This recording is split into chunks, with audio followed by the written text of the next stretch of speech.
উপনিবেশ মূলত হচ্ছে এইটার নানান ফরম্যাট থাকতে পারে। মূল কথা হচ্ছে কোনো একটি অঞ্চলের সেইখানকার মানুষের রাজনৈতিক আত্মনিয়ন্ত্রণের অধিকার, রাজনৈতিক অধিকার, অর্থনৈতিক অধিকার, সাংস্কৃতিক পরিচয় এবং তার যে সামাজিক মূল্যবোধ এবং সামাজিক তার যে পরিমণ্ডল, এই সমস্ত কিছুকে প্রতিহত করার মধ্য দিয়ে অথবা তার এই সমস্ত অধিকারকে হরণ করার মধ্য দিয়ে অন্য একটি সাম্রাজ্যবাদী শক্তি বা যে কোনো শক্তির তার নিজস্ব রাজনৈতিক এজেন্ডা, রাজনৈতিক দর্শন, রাজনৈতিক বিশ্বাস, এই সমস্ত কিছুকে সেই জাতিসত্তার উপর চাপাই দেয়া, সেই জাতিসত্তার উপরে নিয়ন্ত্রণ করার যে তরিকা, সেটাই হচ্ছে উপনিবেশ। এই উপনিবেশের নানান ধরনের ফরম্যাট হইতে পারে, তবে একেবারে প্রাগৈতিহাসিক কাল থেকে, মানে একেবারে সৃষ্টির সূচনা থেকে এখন পর্যন্ত উপনিবেশের যে মানে একেবারে প্রধানতম বা বলা যায় যে ক্লাসিক্যাল যে ফর্ম, সেটা হচ্ছে আপনার মিলিটারি কলোনিয়ালিজম বা সামরিকভাবে উপনিবেশ কায়েম করার যে ব্যাপারটা, সেটা হচ্ছে সমস্ত উপনিবেশই প্রাথমিকভাবে অন্য কোনো শক্তির উপর সেই দেশের ভূখণ্ড কিংবা সেইখানকার মানুষের যে অঞ্চল এবং তার যে স্বাধীনতা, এই সমস্ত কিছুকে হরণ করার মধ্য দিয়ে সেই ভূখণ্ডকে দখল করে এবং সেইখানে তার চিন্তা, তার দর্শন, তাদের অর্থনীতি, তাদের রাজনৈতিক বিশ্বাস, এই সমস্ত কিছু তারা ওই জাতির উপরে বিজয়ী রাখে। সেটাই হচ্ছে আমাদের সামরিকভাবে প্রতিষ্ঠিত একটা উপনিবেশ। এবং এইটার ফরম্যাট আমরা লম্বা সময় ধরে মডার্ন স্টেটে আইসা অনেক দিন ধরে বলার চেষ্টা করতেছিলাম, লম্বা সময় ধরে, যে আধুনিক রাষ্ট্র ব্যবস্থায় হয়তো এই মিলিটারি উপনিবেশের যে ব্যাপার, এই ব্যাপারটা অনেক কইমা আসছে বা এইটা হয়তো পৃথিবীতে এখন কম এক্সিস্ট করে, এখন অন্যান্য ফর্মগুলো বেশি অ্যাক্টিভ। কিন্তু সাম্প্রতিককালে আমরা দেখলাম যে ভেনিজুয়েলা থেকে ভেনিজুয়েলার প্রেসিডেন্টকে তুলে নিয়ে আসা হইল এবং সেইখানে আসলে এইটা এক ধরনের মিলিটারি উপনিবেশেরই একটা প্রচেষ্টা করা হইলো। একটা স্বাধীন দেশ, সেই দেশের একজন প্রেসিডেন্ট আছে, সেই প্রেসিডেন্টে সেই দেশের কিছু মানুষ হয়তো লেজিটিমেট বলে, কিছু মানুষ হয়তো বলে না, দ্যাটস ডিফারেন্ট। কিন্তু আরেকটা দেশ, সে অন্য আরেকটা দেশের প্রেসিডেন্টকে সামরিক শক্তির মধ্য দিয়া সেইখানে গিয়া জাস্ট তার ল্যান্ড থেকে পিক করে অন্য আরেকটা দেশে নিয়ে আসা, ওই অন্য একটা দেশে তার বিচার করতেছে। মানে কেউ যদি তার নিজস্ব দেশে নিজের দেশের মানুষকে খুন করে বা নিজের দেশের মানুষের উপর মানুষের অধিকার হরণ করে থাকে, তাইলে সেইখানকার মানুষ, সেই অঞ্চলের মানুষ, তাদের অধিকার হচ্ছে যে তার উপরে যারা শোষণ করতেছে, যারা তার নিজের মানুষের অধিকার হরণ করতেছে, তার বিচার তারা নিজেরা করবে। এটা হচ্ছে তার নিজের অধিকার। কিন্তু সেই অধিকার থেকে যখন কোনো একটা দেশকে বঞ্চিত করা হয়, যে না, তোমার দেশের উপর জুলুম করতেছে মিস্টার এক্স বা মিসেস ওয়াই, তাকে শাস্তি দিব আমি, এই দেশের জনগণের তাকে শাস্তি দেওয়ার অধিকারও নাই। এইটা হচ্ছে উপনিবেশের একটা ফর্ম। এবং এই ফর্মকে সাপোর্ট করার জন্য আমরা দেখতেছি ইন্টারেস্টিংলি একটা ক্যারেক্টার সেখানে আসছে, সেটা কি হচ্ছে একজন শান্তিতে নোবেল বিজয়ী ক্যারেক্টার। সে আবার এই জিনিসটাকে গ্লোরিফিকেশন করতেছে, সে বলতেছে যে ওরা যে তুলে নিয়ে গেছে এটা আবার ভালো হয়েছে। তার মানে হচ্ছে উপনিবেশকে সাপোর্ট করার জন্য, সেই মিলিটারি ইন্টারভেনশনকে সাপোর্ট করার জন্য সেখানে আরেকটা কালচারাল ফর্ম বা সোশ্যাল ফর্ম হাজির আছে। সেই সোশ্যাল ফর্মটা হচ্ছে আন্তর্জাতিকভাবে স্বীকৃত একটা গুড ইমেজের পার্সন, সে হইতে পারে শান্তিতে নোবেল বিজয়ী। তিনি কি করতেছেন, এই ধরনের একটা ফর্মকে লেজিটিমেট ফর্ম হিসেবে জনগণের মধ্যে প্রচার করার একটা চেষ্টা চালাচ্ছেন। তাহলে আমরা বুঝলাম এই মিলিটারি ইন্টারভেনশনের মধ্যেও একটা সোশ্যাল এবং একটা কালচারাল ইন্টারভেনশনের ফর্ম হাজির থাকে, যেই ফর্মটাও আসলে এই উপনিবেশকে জায়েজ করার জন্যই এবং এই উপনিবেশকে মানুষের উপর চাপায় দেওয়ার জন্যই আসলে হয়তো তৈরি করা হয়েছে, অথবা সেই উপনিবেশকে সাপোর্ট করার জন্যই তাকে বাঁচায় রাখা হয়। এইটা হচ্ছে উপনিবেশের একটা তরিকা। এখন আমাদের এইখানে যেই উপনিবেশটা আসছে, অর্থাৎ আমরা যেই একেবারে ব্যাক টু ব্রিটিশ কলোনি, সেই ব্রিটিশ কলোনির সময় তারা আমাদেরকে বেসিক্যালি কিভাবে শাসন করার চেষ্টা করছে। প্রথমত ব্রিটিশরা যখন আমাদের এইখানে আসছে, তারা এইখানে আসছে কিন্তু কোনো মিলিটারি ইন্টারভেনশনের মধ্য দিয়ে আমাদের এইখানে ব্রিটিশরা ঢুকে নাই। আমাদের এইখানে ব্রিটিশরা ব্রিটিশ ইস্ট ইন্ডিয়া কোম্পানির নামে আইসা বেসিক্যালি তাদের ব্যবসা বাণিজ্য এখানে প্রসার করাইছে। ব্যবসা বাণিজ্য প্রসার করার পাশাপাশি তারা চেষ্টা করছে এইখানে কিভাবে এই অঞ্চলের মানুষকে ডিরেক্টলি শাসন করা যায়, শোষণ করা যায় এবং নিয়ন্ত্রণ করা যায়। সেজন্য এইখানে কিন্তু ব্যবসা করতে এই ভূখণ্ডে ভারতীয় উপমহাদেশে শুধু ব্রিটিশরা আসে নাই, আমাদের এখানে ফ্রেঞ্চরা আসছে, পর্তুগিজরা আসছে, সারা দুনিয়ার মানুষরা আসছে। কিন্তু তারা এখানে বিজনেস করছে। হ্যাঁ, বিজনেসের মধ্যে তাদের এক্সটর্শন ছিল, দুর্নীতি ছিল, নানান কিছু ছিল, কিন্তু তারা কোনো একটা কলোনিয়াল ফর্ম এইখানে প্রপোজ কইরা সেইটাকে প্রতিষ্ঠা করার জন্য কোনো কিছু করে নাই। যেইটা ব্রিটিশরা করছে, একটা কোম্পানি এইখানে আসছে, তারা নাম দিতেছে, ব্যবসা বাণিজ্য করতেছে, কিন্তু পাশাপাশি ওই কোম্পানির পিছনে তাদের একটা মোটিভ ছিল, উদ্দেশ্য ছিল, পরিকল্পনা ছিল, সেটা হচ্ছে এখানে একটা তারা উপনিবেশ কায়েম করবে। তার অংশ হিসেবেই ব্রিটিশ ইস্ট ইন্ডিয়া কোম্পানি যখন প্রথম বাংলাদেশে এই উপমহাদেশের স্বাধীনতাটাকে তারা হরণ করে, তখন আপনারা জানেন যে বেসিক্যালি ওই পলাশির যুদ্ধের মধ্য দিয়ে বাংলাদেশে আমরা এই ভূখণ্ডের স্বাধীনতাটাকে অফিসিয়ালি হারাই। এবং অফিসিয়ালি স্বাধীনতা হারানোর পরে ও যখন ক্ষমতাটা নেয়, তখন ও কি করছে? ও ডিরেক্টলি পাওয়ারে আসে নাই। প্রথমে ও এইখানে তার কিছু লেসপেন্সারকে, যারা আসলে সাপোর্ট করছিল এই ইস্ট ইন্ডিয়া কোম্পানির স্ট্রাগলটারে, যে হ্যাঁ এরা এইখানে একটা লেজিটিমেট গভর্নমেন্ট বা হোয়াট এভার ইট ইজ, যেটা যারা এই দেশের মানুষকে শাসন করতেছে তাদেরকে সরায়া তারা একটা গভর্নমেন্ট ফর্ম করবে, এই লেসপেন্সারদেরকে তারা এইখানে শক্তিশালী করছে। পরবর্তীতে তারা এই লেসপেন্সারদেরকে আর পাওয়ারে রাখে নাই। তারা মনে করছে যে now it's our time to step forward and take the power by ourselves. তখন তারা সঙ্গে সঙ্গে নিজেরাই এই পাওয়ারটাকে গ্র্যাব করছে। তো আমরা এইখানে দেখতেছি যে উপনিবেশের একটা তরিকা হচ্ছে প্রথমে এইখানে ঢুকা, হয়তো বিজনেসকে ছড়াই দেওয়া, এবং তার পরবর্তীতে এইখানে সরাসরি একটা মিলিটারি ইন্টারভেনশনের মধ্য দিয়া ক্ষমতাটাকে হস্তগত করা। এখন এই মিলিটারি ইন্টারভেনশনের মধ্য দিয়ে ব্রিটিশরা যখন ক্ষমতা হস্তগত করলো, তখন স্বাভাবিকভাবেই সে দেখছে যে এইখানে যদি আমি ক্ষমতাটাকে আমার কাছে রাখতে চাই, এই পাওয়ারটাকে আমি লম্বা সময় ধরে গ্র্যাব করে রাখতে চাই, তাহলে যেই জিনিসটা করতে হবে, যেটা ব্রিটিশের মানে ক্লাসিক একটা এক্সাম্পল হিসেবে সারা দুনিয়াতে আছে, সেটা হচ্ছে ডিভাইড অ্যান্ড রুল। যে আমি যখন এটাকে হস্তগত করলাম, তখন আমি এইখানকার যেই জনগোষ্ঠী আছে, এই জনগোষ্ঠীর মধ্যকার যে টেনশন, এই টেনশনটাকে সবসময় বাড়ায় দিতে থাকবো। এবং এই টেনশনটা বাড়তে বাড়তে এমন একটা পর্যায়ে আসবে, তাদের যে মূল শত্রু ব্রিটিশ এবং এই উপনিবেশ, এটা তারা ভুলে যাবে, বরঞ্চ তারা নিজেরা স্ট্রাগলে সম্পৃক্ত হয়ে যাবে। তারা এইখানকার এই স্ট্রাগলটা তৈরি করছে হিন্দু এবং মুসলমানদের কনফ্লিক্টের মধ্য দিয়ে।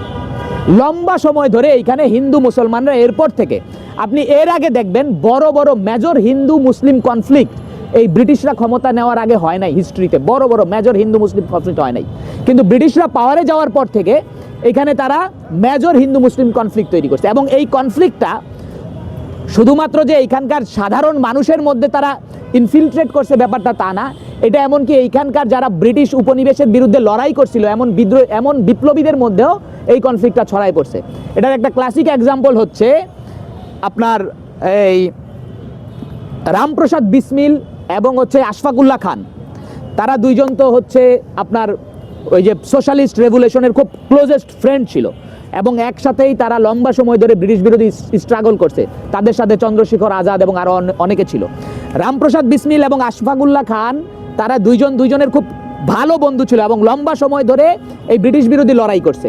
এবং তারা ওই বলশেবিক বিপ্লব দ্বারা অনুপ্রাণিত হয়ে আপনার যে জানেন যে ওই যে ট্রেনে ওরা যখন প্রথম ওই মুদ্রাবাহী ট্রেন, ব্রিটিশ ট্রেনে তারা অ্যাটাক করে, ওই যে কাকর ট্রেনে অ্যাটাক করার পরে হাইজ্যাক করার পরে মধ্য দিয়ে যারা তখন করে, যখন রামপ্রসাদ বিসমিল এবং কে অ্যারেস্ট করা হয় এবং পরবর্তীতে আশফাকুল্লাহ খানরে অ্যারেস্ট করা হয়, আশফাকুল্লাহ খানরে ব্রিটিশরা বুঝাইছে যে রামপ্রসাদ বিসমিলের স্ট্রাগলটা ব্রিটিশ বিরোধী স্ট্রাগল যতটা, তার চেয়ে বেশি এই স্ট্রাগলটা ছিল হিন্দুত্ববাদী স্ট্রাগল। সে একটা হিন্দু কেন্দ্রিক রাষ্ট্রীয় বলয় চায়, ফলে মুসলমানদের যে স্ট্রাগল, সেই স্ট্রাগলটা এখানে মানে বাদ পড়ে যাবে। সে এইভাবে আশফাকুল্লাহ খানরে বুঝাইছে। আর আশফাকুল্লাহ খানরে বুঝাইছে যে ওই রামপ্রসাদ বিসমিলরে বুঝাইছে যে আশফাকুল্লাহ খানের যে স্ট্রাগল, এই স্ট্রাগলটা আসলে মুসলিম স্ট্রাগল, এটা ব্রিটিশ বিরোধী বা অ্যান্টি কলোনিয়ালিজমের স্ট্রাগল না। ফলে এই যে হিন্দু মুসলিম এমনকি বিপ্লবীদের মধ্যেও এটাকে ইনফিলট্রেশন করলো যে তোমাদের এই স্ট্রাগলটা ডিফারেন্ট স্ট্রাগল, ফলে বিপ্লবীদের মধ্যেও নানানভাবে কনফিউশন তৈরি হয়েছে। এবং এই প্রসেস আমরা শুধুমাত্র ওই ব্রিটিশ বিরোধী উপনিবেশের সময় দেখি না, এটা আমরা দেখি যে সব সময়। এবং আপনারা জানেন যে গুজরাটে যে এই হিন্দু মুসলিম দাঙ্গা হয়েছে, সেইখানে সেটা নিয়ে যখন রিসার্চ করছে আশিস নন্দী, এটা নিয়ে একটা কাজ করছিল, সেখানে আশিস নন্দী একটা রিসার্চের মধ্য দিয়ে দেখাইছেন যে এই সমস্ত দাঙ্গার সময় দেখা যায় যে যেই লোকগুলা দাঙ্গা করে তারা এইখানকার এই এলাকার বাসিন্দাই না, তারা বহিরাগত। যখনই হিন্দু মুসলিম দাঙ্গা হয় বাইরের থেকে হিন্দু আইসা মুসলমানকে মারে, বাইরের থেকে মুসলমান আইসা হিন্দুকে মারে। লোকালি যেই হিন্দু মুসলিমরা লম্বা সময় ধরে একটা হারমোনির মধ্য দিয়ে বসবাস করতেছে, তাদের মধ্যে এই প্রবলেমটা হয় না, এবং এটা হওয়ার কথাও না। ধরেন আমার এলাকায় যদি হিন্দু মুসলিম স্ট্রাগল হয়, আমার যে বন্ধু একসাথে 20 বছর ধরে স্কুল কলেজ বিশ্ববিদ্যালয়ে পড়ছে, আমি কোনোদিনও তার ফ্যামিলির গায়ে হাত তুলবো না, সেও আমার ফ্যামিলির গায়ে হাত তুলবো না। কিন্তু এইটাকে ক্যাশ করবে বাইরে থেকে একজন লোক আইসা, এবং সেই ঘটনাগুলোই এইখানে ঘটছে।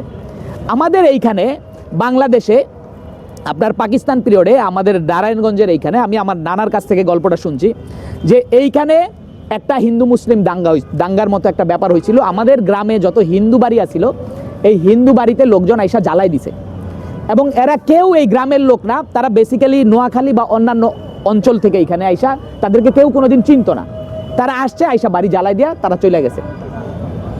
এবং এই হিন্দু কমিউনিটিকে আশ্রয় দিছে আমাদের এইখানকার মুসলমান কমিউনিটি, মানে এই গ্রামের যারা মুসলমান গ্রাম তারা কিন্তু আশ্রয় দিছে, বাইরে থেকে লোক আইসা এই ঘটনাগুলো ঘটাইছে। তো সারা পৃথিবীতেই এই ধরনের ঘটনাগুলো এইভাবেই ছড়ায় যে দাঙ্গাগুলো করে বাইরে থেকে লোক আইসা, এবং এদের উদ্দেশ্য হচ্ছে বেসিক্যালি যে হারমোনি সোসাইটিতে থাকে এই সোসাইটিটাকে নষ্ট করা। এইটাও উপনিবেশের একটা ফর্ম, যে একটা সোসাইটিতে কখনোই তারা কোনো ধরনের হারমোনি রাখতে দিবে না। তো এই মিলিটারি ইন্টারভেনশন হচ্ছে তার একটা ফর্ম। তার সোশ্যাল আমরা আলোচনা করলাম যে তার একটা আপনার সোশ্যাল এবং কালচারাল ফর্ম আছে, যেটা যে শান্তিতে নোবেল বিজয়ী হোক বা বিভিন্ন ধরনের কালচারালি এস্টাবলিশড এই ধরনের লোকজন হোক, তাদের মধ্য দিয়ে এইটা করে।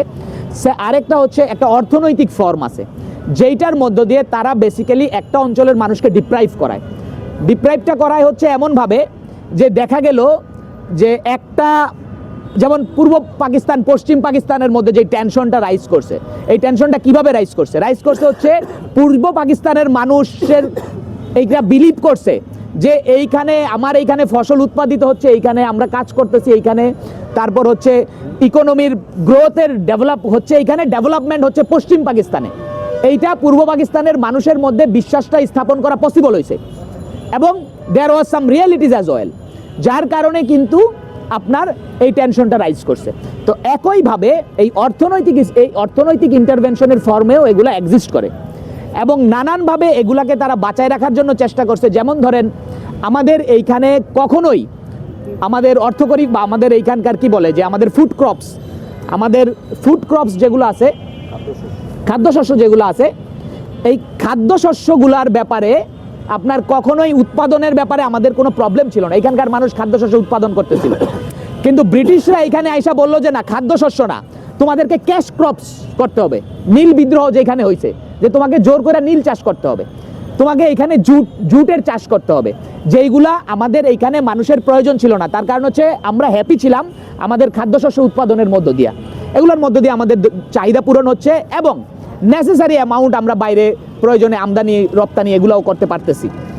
কিন্তু যখন এইটা ব্রিটিশ ইকোনমির সাথে রিলেটেড হয়েছে, তাদের ওইখানে একটা শিল্প বিপ্লব হবে, তারা এইখানে আমাদের খাদ্যশস্য উৎপাদনকে ব্যাহত করায় এখানে তারা ক্যাশ ক্রপ উৎপাদনে আমাদেরকে বাধ্য করছে, নীল চাষিদেরকে, যার কারণে এইখানে আমরা নীল বিদ্রোহের মধ্য দিয়া এই যে আমাদের উপনিবেশ, সেই উপনিবেশকে আমরা চ্যালেঞ্জ করছি। এই চ্যালেঞ্জ করার মধ্য দিয়া এইটাই হচ্ছে মানুষের স্ট্রাগল। এবং আপনি দেখবেন এই উপনিবেশের এই 4টা ফর্মের এগেনস্টেই, military intervention, social intervention, cultural intervention, economic intervention, এই সমস্ত ফর্মের এগেনস্টেই এইখানকার মানুষ নানান সময়ে নানানভাবে আপনার রিভল্ট করছে, প্রতিক্রিয়া দেখাইছে, এবং লড়াই সংগ্রাম অংশগ্রহণ করছে। এবং এই লড়াই সংগ্রামের মধ্য দিয়েই কেউ বেছে নিছে যে না, আমার স্ট্রাগলটা হইতে হবে মিলিটারি ইন্টারভেনশন। যেমন চন্দ্রশেখর আজাদ, রামপ্রসাদ বিসমিল, আশফাকুল্লাহ খান, ওরা ভাবছে যে না, আমাদের এইখানে যে ব্রিটিশ আইন ব্যবস্থা আছে এইটার বিরুদ্ধে থাকতে হবে। পরে ওলা দেখা গেছে যে ব্রিটিশের লর্ডকে গুলি করার চেষ্টা করছে। আদালতে বোমা মারার চেষ্টা করছে, বিসমিল, রামপ্রসাদ বিসমিল, আশফাকুল্লাহ খানরা এই স্ট্রাগলের মধ্য দিয়ে গেছে। তারপরে আমরা দেখছি যে আপনার ফজলে হক খয়রাবাদী, তার স্ট্রাগলটা কি ছিল? ফজলে হক খয়রাবাদীরা কি করছে, তিনি তো ওই সময়ের অনেক বড় প্রমিনেন্ট ইসলামিক স্কলার ছিলেন। তার বাপ ছিল হচ্ছে মুঘল সাম্রাজ্যের মানে সবচেয়ে বড় ক্লেরিকদের মধ্যে একজন। যখন আপনার ব্রিটিশরা এই 1857 সালের সময়, ফজলে হক খয়রাবাদী হচ্ছে প্রথম মানুষ যে ফতোয়া দিছে, লিখিত ফতোয়া দিছে। এবং আপনার বখত খান যখন 14,000 সোলজার নিয়ে আপনার এই যে ব্রেইলি থেকে দিল্লির দিকে মুভ করছে, তখন সে ফতোয়া দিছে যে এই মুহূর্তে ব্রিটিশের সকল বা মানে ভারতীয় উপমহাদেশের সকল মুসলমানদের জন্য জিহাদ হচ্ছে ফরজ। উনি এই ফতোয়া দিছেন এবং এই ফতোয়া দেওয়া ওই 14,000-কে দিল্লিতে স্বাগত জানায় শুক্রবারে খুতবা দিছেন এবং ব্রিটিশ সরকারের বিরুদ্ধে জিহাদ ঘোষণা করছেন। প্রথম হচ্ছে তার জিহাদ ঘোষণা। এবং এই যে আপনার বখত খান যে জিহাদের ডাক দিছে, যেটা আপনার বাহাদুর শাহ জাফরের সাথে কানেক্টেড ছিল, সেটাকে উনি মানে সমর্থন করছেন। সেই সমর্থন করার কারণে কিন্তু এই ফজলে হক খয়রাবাদীকে ওই যে আন্দামান নিকোবরের আপনার ওই কালাপানিতে ওই কারাগারে নিয়ে আটক করা হয়েছে। এবং আন্দামান নিকোবর যে দ্বীপপুঞ্জ আছে, এটার হিস্ট্রি কিন্তু হচ্ছে এইটা, যে এইখানে বেসিক্যালি সমস্ত ভারতবর্ষের যারা ছিলেন এই ব্রিটিশ উপনিবেশের বিরুদ্ধে সংগ্রাম করতেছেন বিভিন্ন ফরম্যাটে, যেমন ফজলে হক খয়রাবাদী তো নিজে সরাসরি আর্মস রেভলিউশন বা মিলিটারি সংঘাতের ভিতর জড়ায় নাই, কিন্তু তিনি ফতোয়া দিছেন যে ব্রিটিশ সরকারের বিরুদ্ধে জিহাদ করতে হবে। এই ফতোয়া দেওয়ার কারণে তাকে সেখানে ধরে নিয়ে আপনার কালামানি আন্দামানে রাইখা দিছে। এবং ইন্টারেস্টিংলি তার সাথে সেই সময় জেলে সাভারকারও ছিলেন, যিনি হচ্ছেন, আপনারা জানেন যে সাভারকার হচ্ছে হিন্দুত্ববাদের মানে হিন্দুত্ববাদ আইডিওলজির যে জনক। সাভারকার ওই সময় সেই আপনার আন্দামান নিকোবর ওই কালাপানির জেলে ছিলেন। এবং এই রকম যারা যেইখানে থাকা স্ট্রাগল করছে ব্রিটিশ উপনিবেশের বিরুদ্ধে, তাদের সমস্ত লোককে ধরে নিয়ে সেইখানে আপনার ওই আন্দামান নিকোবরে কালাপানির জেলে গিয়ে রাখা হইতো। তো দেখেন, আমরা দেখলাম যে আলেমদের একটা এইখানে রেজিস্ট্যান্স আছে এই ব্রিটিশ উপনিবেশের বিরুদ্ধে। তার রেজিস্ট্যান্স কি? 1 নম্বর রেজিস্ট্যান্স, সে ফতোয়া দিছে। আমরা এখানে দেখলাম রেবেল গ্রুপ, তরুণদের একটা আপনার রেজিস্ট্যান্স আছে। রেজিস্ট্যান্স কি? সেটা হচ্ছে তারা আর্মস রেভলিউশনে চলে গেছে, অস্ত্র হাতে সরাসরি যুদ্ধ করছে। এইখানে আমাদের হাজী শরীয়তুল্লাহর স্ট্রাগল আছে। হাজী শরীয়তুল্লাহর স্ট্রাগল সোশ্যাল রিফর্ম, উনি সামাজিকভাবে রিকল করছেন যে না, এই ব্যবস্থার বিরুদ্ধে আমাদের একটা সামাজিকভাবে আন্দোলন গড়ে তুলতে হবে। সেই আন্দোলনটা কি? সে প্রপোজ করছেন যে আমরা কোনো ব্রিটিশ আদালতের কাছে যাব না, আমরা এখানকার বিচার ব্যবস্থার কাছে যাব না, আমরা এখানকার জুরিসডিকশনের কাছে যাব না। আমরা যেটা করব সেটা হচ্ছে আমরা নিজস্ব আদালত ব্যবস্থা গড়ে তুলব, আমরা নিজস্ব সমাজ ব্যবস্থা গড়ে তুলব। এটা কিন্তু ওই যে কমিউন যে ধারণা, এই কমিউন ধারণার সাথে কিন্তু মিলে। যে কমিউনিজম যে গুচ্ছর ধারণার ভিতর বলছিলেন যে অনেকগুলো কমিউনিটি মিলে একটা কান্ট্রি হয়ে উঠবে, সে কিন্তু তার এইখানে এই কমিউনটা গড়ে তুলছিলেন যে না, এইখানে শাহবাগের যে কমিউনিটি আছে তারা শাহবাগ থানায় যাবে না, এখানে শাহবাগ কমিউনিটির আমাদের এইখানে আমরা আমাদের কমিউনিটির থেকে বাইরে দায়িত্ব রেসপন্সিবল পার্সন করছি, এইখানের বিচার আইন আদালত সে দেখবে। এটার মধ্য দিয়ে কিন্তু ব্রিটিশ যে স্ট্রাকচার, যে উপনিবেশ কাঠামো ব্যবস্থা, এটাকে চ্যালেঞ্জ করা হইল।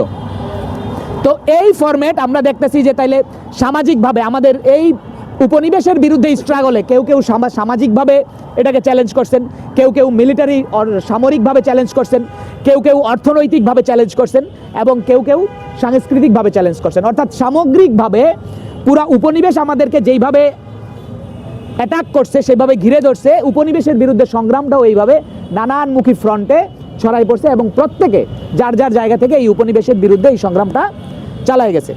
এখন এরই ধারাবাহিকতায় আমাদের এই লম্বা সময়ের উপনিবেশ বিধি ধারাবাহিকতায় আজকে আমরা এই বাংলাদেশে আইসা দাঁড়াইছি।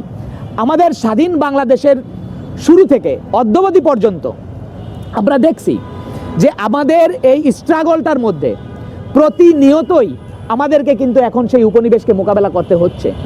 যেমন ধরেন, প্রতিদিনই আমাদেরকে কোনো না কোনোভাবে সীমান্তে কারো না কারো লাশের জন্য অপেক্ষা করতে হয়। এই যে আমাদের পার্শ্ববর্তী একটা শক্তির ভারতের বাংলাদেশকে উপর উপনিবেশ কায়েম করার যে সামরিক আকাঙ্ক্ষা, সেই সামরিক আকাঙ্ক্ষার ফলাফলিত হচ্ছে আমাদের লোকজন সীমান্তে শহীদ হচ্ছে। এটা হচ্ছে তার এই সামরিক আগ্রাসন। পাশাপাশি তার যে মিলিটারি শক্তি, তার যে সামরিক শক্তি, এই সামরিক শক্তি দিয়ে সে প্রতিনিয়ত আমাদেরকে ধমকি ধামকি দিচ্ছে। সে আমাদেরকে বারবার মনে করাই দিচ্ছে তোমাদের 3 দিক থেকে আমরা ঘিরে রাখছি। এটা হচ্ছে তার মিলিটারি ইন্টারভেনশন বা তার সামরিক উপনিবেশের একটা আকাঙ্ক্ষা। কালচারালি আমাদেরকে গ্রেপ করার জন্য তারা নানানভাবে কালচারাল ফ্রন্ট এইখানে হাজির করে রাখছে। যেই কালচারাল ফ্রন্টগুলাতে আপনি গত 54 বছরে দেখবেন না যারা প্রো পিপল, প্রো বাংলাদেশি বা এই দেশের মানুষের সংস্কৃতি, স্বার্থ এবং এই দেশের মানুষের যে রুট, সেই রুটকে সাপোর্ট করে কোনোদিন কোনো মুভমেন্ট বা কোনো ধরনের কোনো কিছু করতেছে। তাদের প্রত্যেকের স্ট্রাগলের সাথে দেখবেন এই দেশের মানুষ কানেক্টেড হইতে পারতেছে না। তার মানে হচ্ছে তার স্ট্রাগল, তার যে কার্যক্রম, সেই সাংস্কৃতিক কার্যক্রম বাংলাদেশের যে সংস্কৃতি, সেই সংস্কৃতিকে সাপোর্ট করে না বা বাংলাদেশের সংস্কৃতির সাথে সে অ্যাডজাস্টেবল না। বরঞ্চ এই আশঙ্কা যে সে হচ্ছে সেই সাংস্কৃতিক উপনিবেশেরই একটা পার্ট, যেইটা সে স্লোলি বাট শিওরলি আমাদের উপর চাপায় দেওয়ার চেষ্টা করতেছে। অর্থনৈতিকভাবে আমরা দেখছি যে আমাদের এইখানে দেখেন, যেমন হচ্ছে আমাদের বিদ্যুৎ সেক্টর পুরোপুরিভাবে এই গত 17 বছরে আপনারা দেখছেন যে হাসিনা এটা আদানির কাছে দিয়ে রাখছে। এইভাবে আমাদের অর্থনীতির যেগুলা চালিকা শক্তি হওয়ার কথা, সেই চালিকা শক্তিগুলা এই হাসিনা গভর্নমেন্ট নানানভাবে ভারতীয় ইস্টাবলিশমেন্টের পকেটে রাখছে। সেই ইস্টাবলিশমেন্ট আমাদেরকে অর্থনৈতিকভাবে আসলে পঙ্গু করে রাখছে, কারণ আমরা অর্থনৈতিকভাবে কোনো স্বাধীন সিদ্ধান্ত নিতে পারবো না যতক্ষণ না পর্যন্ত এর চাবিকাঠি ভারতের হাতে থাকে। এবং সামাজিকভাবেও এইখানে দেখবেন আমাদের এইখানকার যত সোশ্যাল অ্যান্ড কালচারাল এলিটস, তাদের ভয়েস দেখবেন, তাদের কথা বলার বিষয়বস্তু দেখবেন, এই কোনোটাই কখনোই বাংলাদেশের মানুষের পলিটিক্যাল এবং হচ্ছে কালচারাল স্ট্রাগলের পক্ষে কখনোই থাকে না। অর্থাৎ এইখানে পরিকল্পিতভাবে এক ধরনের এলিট উৎপাদন করা হয় এবং এই ধরনের এলিটদেরকেই সমাজে প্রতিষ্ঠিত করা হয়, যারা প্রো পিপল না, তাদের ভয়েস প্রো বাংলাদেশি না। ফলে এই যে 4টা ফর্ম অফ কলোনিয়ালিজম, উপনিবেশের যে 4টা ফর্ম আমাদেরকে চাইপা বসতেছে, এই 4টা ফর্মকেই আমাদের মোকাবেলা করতে হবে, চ্যালেঞ্জ করতে হবে এবং এই 4টা ফর্মের উপরে বিজয়ী লাভ করতে হবে। সেটাই হচ্ছে বাংলাদেশপন্থী রাজনীতির ভবিষ্যৎ। বাংলাদেশপন্থী রাজনীতি যদি এই 4টা ফর্মের কোনো একটা ফর্মের উপর বিজয়ী না হইতে পারে, তাইলে আমরা এই উপনিবেশের সাথে লড়াইয়ে পারবো না। ফলে মিলিটারি ক্যাপাসিটিতে যেমন আমাদেরকে শক্তিশালী হইতে হবে, পাশাপাশি আমাদের যে সাংস্কৃতিক স্ট্রাগল, সেই স্ট্রাগলেও আমাদের নিজস্ব জাতিসত্তার পরিচয় রিক্লেইম করতে হবে এবং রিডিফাইন করতে হবে এবং সেইটাকে আমাদের মানুষের মধ্যে এস্টাবলিশ করতে হবে। আমরা দেখছি যে শহীদ ওসমান হাদি যেই ভয়েসগুলা দিতেন, এই ভয়েসগুলা এদেশের মানুষ কানেক্ট করতে পারছে। তার কারণ কি? তার কারণ হচ্ছে হাদির যে স্ট্রাগল, এইটা ছিল বেসিক্যালি উপনিবেশের বিরুদ্ধে বাংলাদেশের যে কালচারাল স্ট্রাগল, সেই কালচারাল স্ট্রাগলের একটা অংশ। ফলে হাদির এই কালচারাল স্ট্রাগলের মধ্য দিয়া বাংলাদেশের মানুষের সংস্কৃতির যে আকাঙ্ক্ষা এবং নিজের সংস্কৃতিকে বিজয়ী করার যে তার যে প্রয়োজনীয়তা এবং তাগিদ, সেই তাগিদটা আমরা হাদির কণ্ঠে বাংলাদেশপন্থী রাজনীতির কণ্ঠ হিসেবে ছড়ায় পড়তে দেখছি। যার কারণেই হাদি মূলত টার্গেট। তার কারণ হচ্ছে হাদির ভয়েসের সাথে বাংলাদেশপন্থী সকল মানুষ তার ভয়েসকে কানেক্ট করতে পারছে। বাংলাদেশের যেই মানুষের ভাষা নাই, সে ভাবছে হাদি হচ্ছে তার ভাষা। বাংলাদেশে যেই কথাটা আমরা বলি নাই, আমরা ভাবছি সেই কথাটা হাদিই বলতেছে।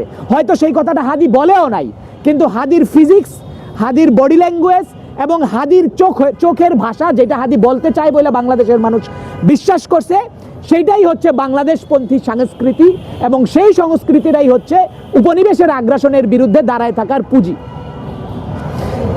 এই সাংস্কৃতিক লড়াইকে আমরা কন্টিনিউ করার মধ্য দিয়ে আমরা উপনিবেশকে মোকাবেলা করতে পারবো। তো আজকে আমরা এই যে শাহবাগে বসছি, আমাদের এই বসাটা আমরা মনে করি বাংলাদেশপন্থী সংস্কৃতির বিজয়ের যে সিলসিলা 5ই আগস্টের মধ্য দিয়ে শুরু হয়েছে, সেই সিলসিলাকে জারি রাখা এবং বাংলাদেশপন্থী সাংস্কৃতিক সত্তার যেন উপনিবেশিক সাংস্কৃতিক সত্তার উপরে বিজয়ী হয়, তার জন্য যেই সংগ্রাম দরকার আমাদের, এইটা সেই সংগ্রামেরই একটা অংশ। তো উপনিবেশের বিরুদ্ধে আমরা যেটা আলোচনা যদি সাম আপ করি, সেটা হচ্ছে উপনিবেশের বিরুদ্ধে আমরা যদি লড়াইটা কন্টিনিউ করতে চাই, তাহলে আমাদের প্রত্যেকটি বিভাগেই, সামরিক, সাংস্কৃতিক, অর্থনৈতিক, সামাজিক প্রত্যেকটি বিভাগেই উপনিবেশকে মোকাবেলা করার মতো সামর্থ্য আমাদের মধ্যে তৈরি হইতে হবে। তরুণদেরকেই এই লিডটা নিতে হবে, এবং তারা যদি এই চেতনাকে জাগ্রত রাখতে পারে তাইলে এইটাকে আমরা বিজয়ী করতে পারবো। আমি শেষ করতেছি, ইরান ইরাকের মধ্যে অনেক সংঘাত আছে, সেই সংঘাতের সময়ও আপনার ইরাকের একজন বিদ্রোহী ছিলেন, এখনো মনে হয় আছেন, মুক্তাদা